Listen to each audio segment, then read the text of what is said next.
Hey, ihr habt bestimmt alle mitbekommen, dass Luke wieder aufgetaucht ist. Und ich wollte in diesem Video nochmal ein bisschen was zur Suche erzählen und dann natürlich auch, wie wir ihn denn eigentlich wiedergefunden haben. Beziehungsweise waren das gar nicht wir, sondern das war unsere Freundin Vigia. Unsere Situation war, dass wir in Chennai waren und wir haben keine Klimaanlage oder irgendwas im Auto und wir haben keinen Parkplatz im Schatten gefunden und deswegen haben wir Luke draußen angeleint, so wie wir das immer machen. Wir haben auf dieser ganzen Reise Luke immer draußen angeleint, wenn es zu heiß im Auto war, und so haben wir das auch da gemacht. Und ich habe ihn das letzte Mal um 3:30 gesehen, als er unterm Auto geschlafen hat, und um 4 Uhr hat dann jemand geklopft. Ich saß halt gerade hier drin im Auto leider und habe halt was am Laptop gemacht und dann hat jemand geklopft und hat gesagt, dass jemand Luke mitgenommen hat. Und der einzige Hinweis, den wir hatten halt, der Mann hat halt gesagt, dass es ein Rikscha-Fahrer war. Und das war der einzige Hinweis, den wir auf dieser ganzen Suche hatten. Und selbst da konnten wir uns ja auch nicht sicher sein, ob das jetzt stimmt oder nicht. Hätte ja auch sein können, dass die irgendwie zusammenarbeiten oder irgendwas. Man weiß es ja einfach alles nicht. Ja, aber es gibt in Chennai, egal wo man hinguckt, man sieht mindestens eine Rikscha. Also es ist einfach unglaublich voll mit Rikschas, diese Stadt. Und das ist auch eine 8-Millionen-Stadt. Und es gibt unglaublich viele Straßenhunde. Und Luke ist ja selbst ein Straßenhund gewesen, der ist also aus Griechenland, aber der ist ja jetzt kein reinrassiger Hund oder so, der da irgendwie total raussticht. Und er hatte halt auch so ein Aluminium-Tag um und da stand Telefonnummer, Adresse und alles drauf von uns. Nicht Adresse, aber E-Mail-Adresse. Ja. Und ich und Steffen sind dann noch 2 Tage an dem Platz geblieben, weil wir halt gehofft haben, dass die einfach wiederkommen und oder irgendjemand kommt und sagt, jetzt gebt mir Geld und dann kriegt ihr den Hund wieder. Deswegen haben wir halt einfach nochmal zwei Nächte an demselben Platz mit dem Auto gewartet, aber es kam halt nichts. Und wir haben dann auch in der Zeit angefangen, die ersten Poster zu drucken und zu verteilen und so weiter. Und ich glaube, nach 3 Tagen haben wir dann durch die ganzen Medien auch dann ein paar Freunde gefunden in Chennai, die uns dann auch wirklich einmal helfen konnten, weil wir überhaupt nicht wussten, wo wir anfangen sollen, Poster aufzuhängen, wo wir hingehen können, wo vielleicht irgendwelche Rikscha-Vereinigungen sind. Und mit den Leuten haben wir uns dann getroffen und die haben uns dann auch gesagt, ihr müsst ein Belohnungsgeld ausstellen und das muss auch schriftlich da stehen. Da waren wir uns halt auch nicht sicher, ob das irgendwie gut ist, ob man vielleicht besser schreibt nur Belohnungsgeld oder ob man wirklich auch die Summe hinschreibt, die es denn gibt. Also wir wussten es halt einfach alles nicht, wie es in diesem Land läuft und wie die Leute denken und so. Und auch wie viel man denn angeben kann, weil es ist ja auch irgendwie, wir hätten alles ausgegeben, oder haben wir dann ja auch, aber wir haben jetzt irgendwie nicht gesagt, wir geben nur 500 Euro für den Hund aus, sondern wir hätten auch 1000 oder 1000 für alles, was wir haben. Wir hätten die Reise sofort abgebrochen und wären dann, um unseren Hund dann irgendwie wieder zu kriegen. Aber das Problem ist halt auch, wenn man zu viel macht, dass die Leute dann auch misstrauisch werden und das dann auch wieder nicht glauben. Deswegen muss man da so ein Mittelding finden und dafür hatten wir halt auch einfach kein Gefühl. Dafür waren wir nicht lange genug in Chennai.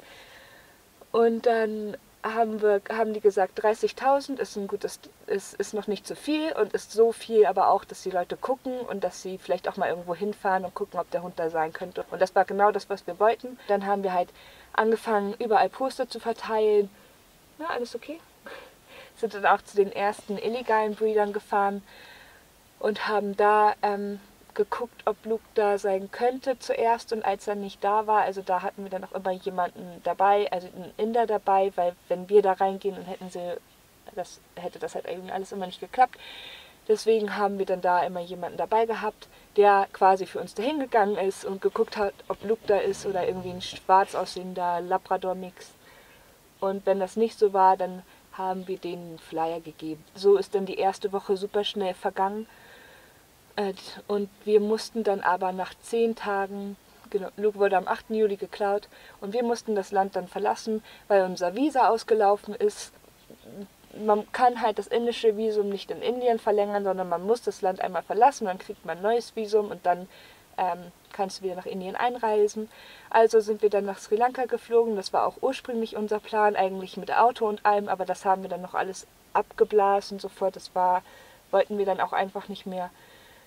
Ja, aber dann waren wir halt auf Sri Lanka, haben da ein neues Indien-Visum bekommen und haben auch nach einem Job gesucht bei wir ganz gerne in der Nähe von Luke irgendwie bleiben wollten. Dann haben wir auch einen Job gefunden, allerdings erst für die Wintersaison, aber das war für uns besser als nichts. Und dann haben wir uns auch gesagt, okay, dann fliegen wir jetzt, wenn wir das neue Visum haben, für Indien wieder zurück nach Chennai, suchen da nochmal und dann müssen wir mit dem Auto nach Nepal fahren, weil das Problem war auch, dass unser Auto auch ausgelaufen ist. Man darf immer nur 6 Monate mit dem Auto in Indien bleiben und wenn man das überschreitet, dann muss man 200% auf den Wert des Autos bezahlen, plus nochmal 50% für noch irgendwas, also richtig viel Geld. Und es gibt auch eigentlich keine wirklich sichere Möglichkeit, das Ganze zu verlängern. Dann sind wir halt wieder zurück in Chennai gewesen, haben dann auch Vijaya kennengelernt und Vijaya hat angefangen, uns unglaublich viel zu helfen. Also die ist mit uns überall hingefahren, die hat mit uns mit den Rikscha-Fahrern gesprochen und so weiter. Und das waren ja auch alles Sachen, die wir halt nicht alleine machen konnten, weil viele Rikscha-Fahrer sprechen nicht unglaublich gutes Englisch oder sprechen halt nicht flüssiges Englisch. Und es ist einfach so viel besser, wenn man jemanden dabei hat, der die Sprache spricht und der den das auch in dem richtigen Tonfall und alles vermitteln kann, weil es ist hier halt einfach eine andere Mentalität. Ja, wir haben uns da halt einfach nicht so richtig zurechtgefunden. Alleine hätten wir gar nicht so viele Rikscha-Fahrer erreichen können und auch nicht in der Art und Weise, wie sie das gemacht hat. Und sie wollte dann auch gerne, dass ihre Telefonnummer auf den Flyern und allem steht, weil sie gesagt hat, ich übernehme die Anrufe, ich mache das alles und so, ich will unbedingt Luke finden. Und die hat dann auch wirklich, ich habe das ja immer gesehen, wenn wir zusammen mit dem Auto irgendwo hingefahren sind, die hat dann jeden Anruf abgenommen und hat dann wirklich diese Geschichte so oft wiederholt. Ich weiß auch nicht, ob wir Luke zurückbekommen hätten, wenn Vijaya nicht gewesen wäre. Ja, ich weiß halt, es ist halt einfach krass, dass jemand, den man ja gar nicht kennt oder der einen ja gar nicht kennt und dann sind wir auch noch aus einem anderen Land und alles und so und trotzdem hat sie so viel Zeit geopfert, um uns zu helfen und wollte nicht mal irgendwas als Gegenleistung haben. Genau, und dann haben wir halt noch, ich glaube, 10 weitere Tage oder so, nachdem wir dann aus Sri Lanka wieder da waren, haben wir dann nochmal gesucht, mehr Poster verteilt, dann haben wir auch angefangen, Newspaper-Advertisements zu machen. Und dann haben wir auch so einen emotionalen Flyer drucken lassen in Farbe, die wir dann in die Zeitungen mit reinpacken haben lassen. Die wurden dann zusammen mit den Zeitungen ausgeteilt. Und ja, es waren halt zu dem Zeitpunkt, waren schon irgendwie 3 Wochen um. Und wir haben uns halt gedacht, wenn Geld das Ganze irgendwie nicht weiterbringt, der Reward ist jetzt seit fast 3 Wochen, ist der da und es ist unglaublich viel Geld und niemand kommt und bringt diesen Hund zurück. Vielleicht geht es dann ja irgendwie wenigstens auf emotionaler Ebene. Und dann haben wir halt einfach geschrieben, wer wir sind, wo wir herkommen und was Luke uns bedeutet und dass wir den halt einfach nur wieder haben wollen, ohne irgendwelche Fragen zu stellen. Und das haben wir dann alles innerhalb des ersten Monats gemacht. Dann haben wir nochmal alle Tierärzte in Chennai angeschrieben. In Chennai gibt es unglaublich viele Tierärzte. Also ich glaube, wir haben dann insgesamt 240 Tierärzte per Brief angeschrieben. Mit Fotos und allem, haben die Mikrochip-Nummer den auch gegeben, mit der Bitte, die Augen offen zu halten, die Info weiterzugeben an andere Tierärzte, Pet-Shops, alles Mögliche. Ja, wir haben halt versucht, einfach die Nachricht, soweit es geht, an alle möglichen Stellen, die irgendwie was mit Hunden haben, zu kriegen. Dann gibt es in Chennai auch noch ziemlich viele illegale Breeder. In Indien sind sie irgendwie im Moment unglaublich hinter Hunden. Aber die meisten wollen halt einen Labrador haben oder halt einen Husky oder irgendwas, was halt irgendwie gerade in ist. Und ja, es gibt halt unglaublich viele Straßenhunde, Straßenbabys, auch viele Welpen, die gerettet werden müssen und so. Und die finden alle kein Zuhause. Und dann siehst du halt auf der anderen Seite, wie ein Breeder dann irgendwie gerade ausverkauft ist, weil er keine schwarzen Labradorer mehr hat. Halt, das Schlimme ist halt, dass wir bei vielen illegalen Breedern waren und die haben uns gesagt, meine Kunden sind Leute, die sind gebildet und vor allem auch Leute, die viel Geld haben und die interessieren sich aber nicht dafür, wie es denn den Eltern geht, sondern die gucken sich den Papi an und dann ist der Welpe okay und der Welpe ist gesund und freut sich und alles und dann nehmen sie den mit. Aber bei den meisten illegalen Breedern, es ist ja nicht umsonst illegal, ist es halt so, dass da geklaute Tiere sind, die dann gebreedet werden. Die Tiere werden in Käfigen gehalten oder an kurzen Leinen. Und sowas kann halt auch nur existieren, weil es Leute gibt, die diese Welpen dann kaufen. Und das sind halt Leute, die halt, hätten auch das Geld, um sich einen Welpen von einem anerkannten Breeder zu holen, weil das gibt es auch in Indien. Und man kann ja auch immer zu denen nach Hause fahren und schauen, wie es da aussieht. Das ist halt einfach das Schlimme gewesen, was man so durch diese Suche auch irgendwie mitgenommen hat. Denn wir sind halt auch stundenlang durch Chennai gejettet, haben versucht mit Rikscha-Fahrern zu reden und alles Mögliche. Und dann kam halt irgendwann der Tag, wo wir dann auch fahren mussten, weil unser Auto ja Indien verlassen musste. Und unsere einzige Möglichkeit war dann auch nach Nepal zu fahren, weil Pakistan hatten wir kein Visum für und das ist ein bisschen schwieriger, das zu beantragen. Myanmar und so wäre auch, ist genau das Gleiche. Und Nepal ist das einzige Land, wo man wirklich reinfahren kann und dann kriegst du gleich ein Visum. Nepal war allerdings ungefähr 3000 Kilometer von Chennai entfernt und dass wir Luke in dieser Stadt zurücklassen mussten und die auch nicht mal wussten, was mit ihm ist, ob er Wasser hat, ob es ihm gut geht. Das war richtig, richtig scheiße. Und dann sind wir halt Richtung Norden gefahren und nach 400 Kilometern hat unsere Mutter plötzlich hinten komische Geräusche gemacht.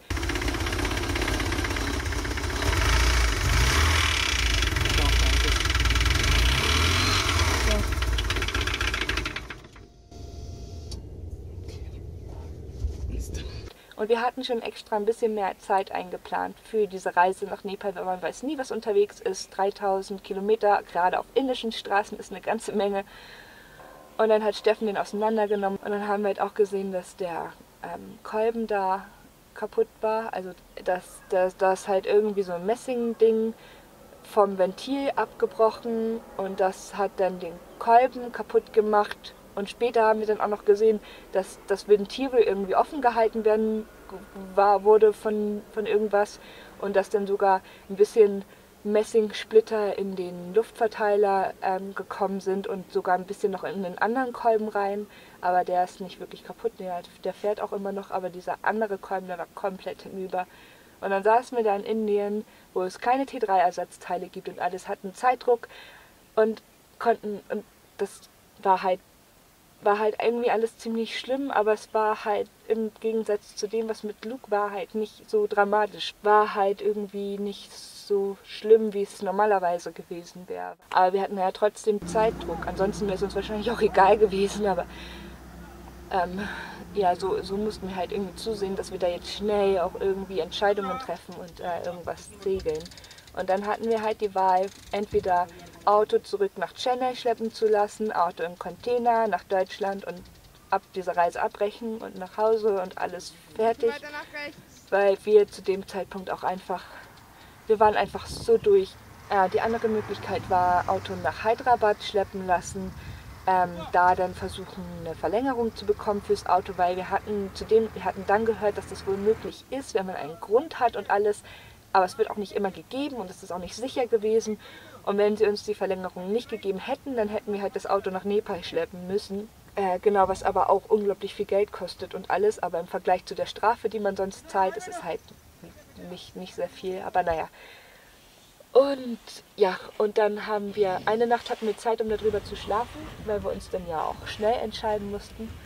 Und dann haben wir auch mit unseren Eltern und so telefoniert. Und am Ende war es dann auch Steffens Vater, der gesagt, also wir haben halt eher dazu tendiert, oder ich vor allem, weiß nicht, wir haben halt gesagt, einfach Chennai, Auto weg, nochmal suchen und dann halt schauen, ob wir irgendwie nach Hause kommen. Und dann hat Steffens Vater gesagt, Kinder, alles was kaputt ist, kann man irgendwie reparieren, gerade Autos. Ihr wolltet doch eigentlich nach Nepal fahren, dann bleibt auch dabei, fahrt nach Nepal und ich gucke hier, ob ich euch irgendwie helfen kann. Ich versuche hier die Teile und alles zusammenzukriegen und wie wir die dann nach Indien kriegen, das ist dann nochmal eine zweite Sache. Aber jetzt erstmal bringt das Auto nach Hyderabad. Ich mache hier alles, was ich kann. Ihr versucht die Verlängerung zu bekommen. Wahrscheinlich klappt das ja auch und dann bleibt ihr und dann könnt ihr weiter nach Nepal fahren und bleibt auch in der Nähe von Luke und so weiter, so wie ihr das ja auch ursprünglich wolltet. Und ja, dann haben wir uns halt dafür entschieden. Auto war dann in Hyderabad, wir sind zum indischen Zoll gegangen, mehrere Male. Das war auch alles ein bisschen Chaos, vor allem, weil wir auch nicht so viel Zeit hatten und das Auto nach Nepal zu schleppen, dauert natürlich auch viel länger, als da selber hinzufahren. Deswegen hatten wir total Angst, dass wir dann am Ende den Bescheid doch nicht bekommen und dann hätten wir auch nicht mehr genug Zeit gehabt, das Auto zu schleppen und das war halt irgendwie alles nicht so cool, aber hat dann am Ende zum Glück doch alles geklappt. Dann waren wir auch ein bisschen erleichtert und hatten dann 1,5 Monate mehr Zeit in Indien und Steffens Vater hat dann zu dem Zeitpunkt auch durch irgendwie, weiß nicht wie er das geschafft hat, aber hat alle möglichen Motorteile zusammengekriegt und das Paket wäre dann 20 Kilo schwer gewesen und dann haben wir uns halt darüber informiert, wie man das Paket dann jetzt irgendwie nach Indien bekommt und dann ist es halt auch immer so eine Sache mit dem Versand und so. DHL sagt zum Beispiel, der Versand dauert nur 10 Werktage, es dauert immer länger. UPS sagt, es dauert 3 Tage, es dauert auch immer länger, aber immerhin dauert es nicht 5 Wochen wie bei DHL. Da war halt alles ein bisschen schwierig. Dazu wäre das Paket unglaublich teuer gewesen. Irgendwie über 600 Euro, richtig viel, plus indischen Zoll. Das Geld hätte man wahrscheinlich irgendwie wiederbekommen, aber das ist auch immer alles nicht so einfach. Und dann haben wir uns nach Flügen informiert und dann hat Steffens Schwester gesagt, Leute, passt auf, ich nehme eine Woche Urlaub und ich komme euch jetzt besuchen. Und dann ist Steffens Schwester zu uns geflogen mit einem Motor im Koffer und hat uns dann unsere Teile gebracht. Auch wenn das für uns alle halt eine sehr traurige Zeit war, war das dann halt trotzdem schön, dass man halt so viel Unterstützung da dann noch bekommen hat, weil ansonsten hätten wir diese Reise, wäre die jetzt wahrscheinlich schon vorbei. Dann ging der Motor wieder. Ist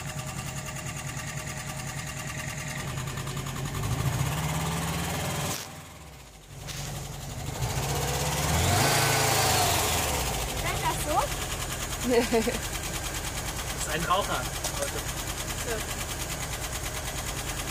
Die Ölpumpenlampe ist nicht an und auch nicht die andere, oder? Nope. Und dann sind wir auch Richtung Nepal gefahren und dann auch nach Nepal.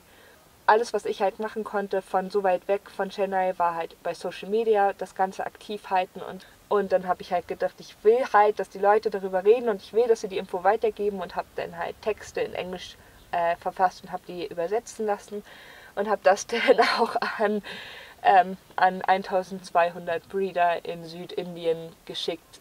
Vijaya hat in Chennai immer mal wieder Poster erneuert, hat nochmal mit Rikscha-Fahrern gesprochen. Dann waren auch irgendwann schon 3 Monate um und wir waren gerade in Nepal. Und wir haben die Hoffnung nicht aufgegeben, aber irgendwie, ich weiß noch, wie wir einmal halt zusammen im Auto gesessen haben und gesagt haben, vielleicht müssen wir auch irgendwie schauen, dass wir halt irgendwie, wenn er jetzt nicht wiederkommt, dass wir halt irgendwie einen Weg finden, halt damit zu leben und auch damit zu leben, dass wir halt nie wissen werden, was mit ihm passiert ist.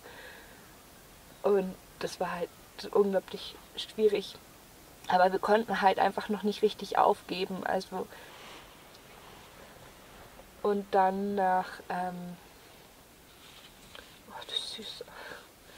Also Vijaya hat uns zwischendurch immer mal Fotos weitergeleitet von Leuten, die einen Hund gesehen haben, der so aussieht wie Luke. Vijaya ist sogar zu vielen Hunden hingefahren und hat die nochmal selbst angeschaut und so, weil nicht jeder in Indien hat ein Smartphone. Und dann können die halt auch keine Fotos machen und die sagen halt dann auch, ja, wieso, ich helfe euch doch, also komm du jetzt zu mir und schau dir den Hund an, das ist definitiv Luke, sagen sie dann ganz oft. Und dann kommt man da hin und dann ist es ein brauner Hund oder so, aber naja, also es ist halt, weil die meisten waren aber immer sehr nett. Also die meisten haben wirklich versucht zu helfen. Und dann kam aber irgendwann ein Foto, das war nachts irgendwann um 8 oder 9, ich weiß es nicht mehr genau. Da hat Vijaya mir dann Fotos geschickt und hat gefragt, kann das Luke sein? Dann habe ich halt Vijaya geantwortet, dass er es sein kann, dass ich nichts sehen kann, was nicht nach ihm aussieht. Und dann hat sie mir geschrieben, dass sie die Person beim Tierarzt treffen wird. Und die Leute, die ihn gefunden haben, das waren drei Leute, das war eine Frau und zwei Männer.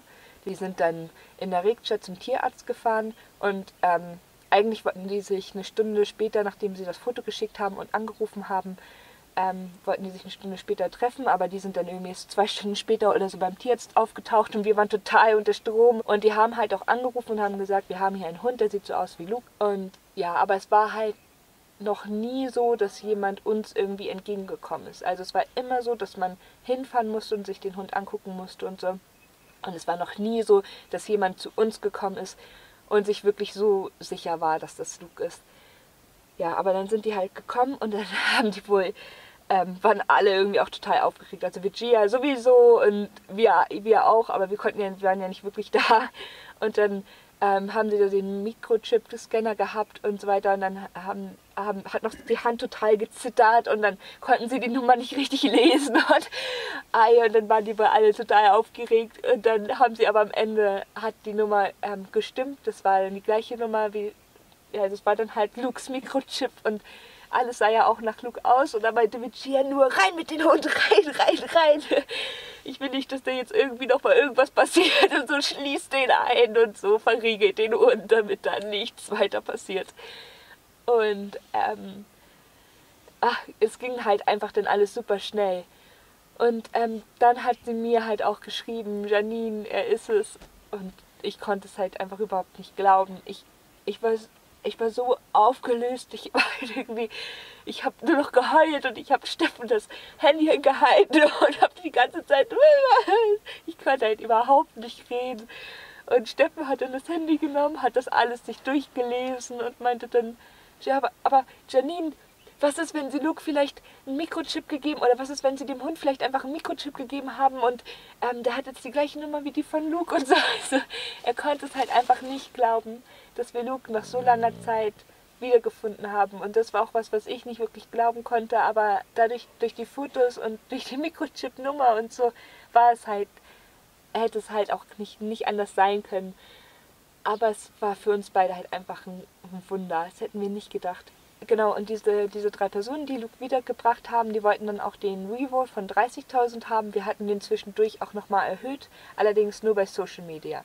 Also bei Social Media haben wir halt gesagt, wir geben euch auch 50.000 Rupees, Hauptsache wir kriegen den Hund zurück. Weil ich nach 2 Monaten bin ich irgendwann durchgedreht und habe halt gesagt, wenn 30.000 Rupees nicht reichen, dann biete ich jetzt halt mehr an. Aber das habe nur ich gemacht über Social Media und Virginia hat weiter Poster verteilt mit 30.000 Rupees. Und diese 3 Personen wussten auch nur von dem 30.000 Rupees Reward und wollten den dann haben. Und das haben wir denen dann auch gegeben, weil also erstmal wissen wir halt nicht, ob sie Luke zurückgegeben haben oder wirklich gefunden haben. Das weiß alles nur Luke. Wir haben natürlich unseren Verdacht, also wir glauben nicht, dass er auf der Straße war. Er hat halt hier in den Ellbogen kein Fell mehr. Also da waren halt zumindest so ein paar kleine Stellen, wo halt überhaupt kein Fell mehr war. Also es sieht auch so aus, als hätte er viel gelegen. Und was er jetzt auch überhaupt nicht mehr mag, ist einfach angeleint sein. Das findet er ganz, ganz furchtbar. Wenn man mit der Leine geht, ist alles kein Problem. Aber wenn er wirklich nur an der Leine ist und irgendwo an einem Baum oder so festgemacht ist, dreht er total durch. Also so schlimm nun auch nicht, aber er ist halt nicht mehr so entspannt wie vorher.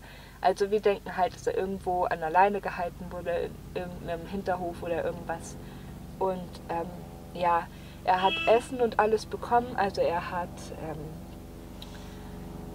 Er war halt nicht wirklich abgemagert, ein bisschen dünner war er schon, aber er hatte halt hauptsächlich Muskelmasse verloren und hatte halt so eine kleine Fettschicht.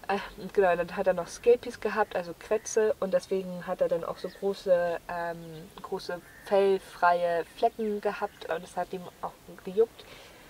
Aber das ist überhaupt nicht schlimm und ist jetzt auch schon wieder weg. Hallo Luke. Das haben wir einfach alles behandelt, das war super easy. Vielleicht wurde er ja auch irgendwie nach 3 Monaten aus irgendeinem Grund freigelassen und war dann kurz auf der Straße und dann haben die Leute ihn wirklich gefunden. Wir wissen es halt einfach alles nicht. Wir haben den Reward auch versprochen an denjenigen, der den Hund zurückbringt und das haben wir dann halt auch eingehalten. Man ist halt einfach in einer blöden Situation, weil man hat halt seinen Verdacht und alles, aber man kann es nicht beweisen. Und man will ja aber auch eigentlich nicht die Leute dafür belohnen, dass sie einem sowas angetan haben. Aber was für eine andere Wahl hat man dann? Wir haben der Polizei davon erzählt. Die hat auch ein bisschen gesucht, aber die hat das halt einfach nicht hinbekommen. Und wir haben immer gesagt, unsere Aufgabe ist es nur, Luke zurückzukriegen und nicht die Leute irgendwie zur Verantwortung zu ziehen. Das kriegen wir, beides ist einfach zu viel, weil es ist schon schwer genug, den Hund wieder zu bekommen. das Video war jetzt auch ziemlich lang und es ging ja auch hauptsächlich darum, was halt alles davor passiert ist, aber so war es halt für uns auch. Also irgendwie war alles so lang und alles hat sich so gezogen und dann aber plötzlich ging alles so schnell. Also es war einfach ein Anruf und 2 Stunden später hatten wir den Hund und wir haben immer gedacht und gehofft, dass es so kommt. Aber wenn man 3,5 Monate nicht weiß, ob dieser Anruf je kommt, das war halt einfach furchtbar. Und ich und Steffen haben uns dann sofort informiert, dass wir irgendwie nach Chennai kommen. Wir waren da gerade in Pokhara und dann haben wir uns am nächsten Tag in den Bus gesetzt, um nach Kathmandu zu fahren und haben dann noch mal eine Nacht geschlafen. Also die Fahrt hat irgendwie 9 Stunden oder 10 Stunden oder so gedauert und sind dann am nächsten Tag über Delhi nach Chennai geflogen und haben dann auch nach zwei Tage später am Abend dann haben wir halt Luke am 23. haben wir Luke dann abends wieder gesehen. Wir haben Luke Ende Oktober wiedergefunden und Mitte Dezember fängt unsere Arbeit an auf Sri Lanka oder in Sri Lanka und dann hatten wir ja auch noch genug Zeit, um mit Luke nochmal nach Nepal zu fahren und da mit ihm wandern zu gehen. Und ich glaube, das fand er auch richtig cool. Und wir sind jetzt gerade auch noch in Nepal und in ein paar Tagen geht es dann mit der Bahn wieder nach Chennai und dann bleiben wir da noch mal eine Woche und dann fliegen wir von Chennai aus nach Sri Lanka, arbeiten dann da. Und wir haben in den letzten Tagen in Nepal auch mal wieder ein paar neue Videos aufgenommen. Die werden wir dann auch in der nächsten Zeit, wenn wir mal irgendwie dann mal wieder Zeit haben. Oh Gott, im Moment ist halt ziemlich viel los. Aber dann bearbeiten wir die auch mal und dann wird auch mal wieder ein bisschen mehr auf unserem Channel passieren. Dann gibt es auch mal wieder ein paar Technikvideos und ein paar neue Folgen und so. Wollen wir mal spazieren gehen, Luke? Steffen, weißt du, wo ich Lukes Leine hingepackt habe? Nein, kann nicht immer. Luke, bleib.